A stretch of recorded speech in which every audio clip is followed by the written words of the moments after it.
Ceci a été dit, ceci a été rappelé, ceci est clamé. ئەو کاتەی بەشێک لە وڵاتانی هەڵگری بانگە شەبریقەدارەکان سەرگەرمی قەدەغەکردنی باڵاپۆشی و پەچە و هێما ئیسلامی و کەسیەکانی ئافرەتانی موسڵمان بوون، ساڵی 2013 لە شاری نیویۆرکی ئەمریکاوە کەسێکی بەڕەگەز بەنگالی بە ناوی نازیمەخان هەڵمەتی هۆشیارکردنەوەی سەبارەت بە باڵاپۆشی دەست پێ کرد.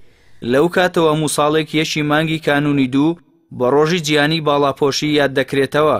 جگە لە ئافرەتانی باڵاپۆش لەو یادە جیهانیەدا کە لە 140 وڵاتی جیهاندا بەڕێوە دەچێت، ئافرەتانی شوێنکەوتەی ئاین و بۆچوونەکانی دیکەش بەشداری دەکەن و بەسەر داپۆشین پاڵپشتی خۆیان بۆ مافی ئازادی کەسی ئافرەتانی باڵاپۆش دووپات دەکەنەوە. لە مالیزیا هێندۆبەقای یەکێکە لەو ئافرەتە ناموسڵمانانەی ئەندامی زوتنەوەی ژنانی باڵاپۆشە و بەشداری لەو یادە جیهانیەدا کردووە دەڵێت لە ئێستادا تێڕوانینی نەرێنی بەرامبەر بە باڵاپۆشی هەیە.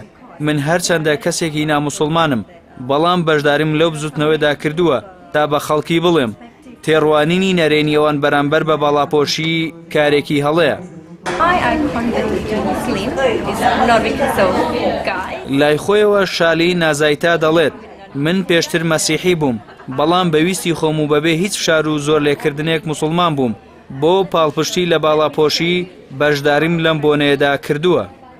Assalamu alaikum, peace be upon all of you. This is Nazma Khan. I am the founder of World Hijab Day. داهێنەری ڕۆژی جیهانی باڵاپۆشی کە ئەو کات دەنگی دژ بە قەدەغەکردن و هەستیاری کۆمەلگاکانی خۆراوە بەرامبەر باڵاپۆشی هەڵبڕی تەمەنی تەنها 11 ساڵ بوو.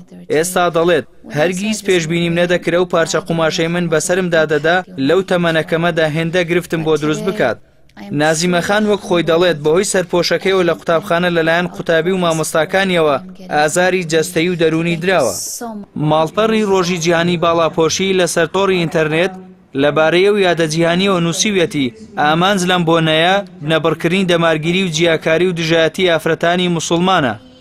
ڕێکخراوی زوتنەوەی ئافرەتانی باڵاپۆش لە ئێستادا لە 45 وڵاتی جیهان 7 باڵۆزی هەیە و ئافرەتانی 190 وڵاتی جیهان بەشداری لە یادکردنەوەی ڕۆژی جیهانی باڵاپۆشیدا دەکەن.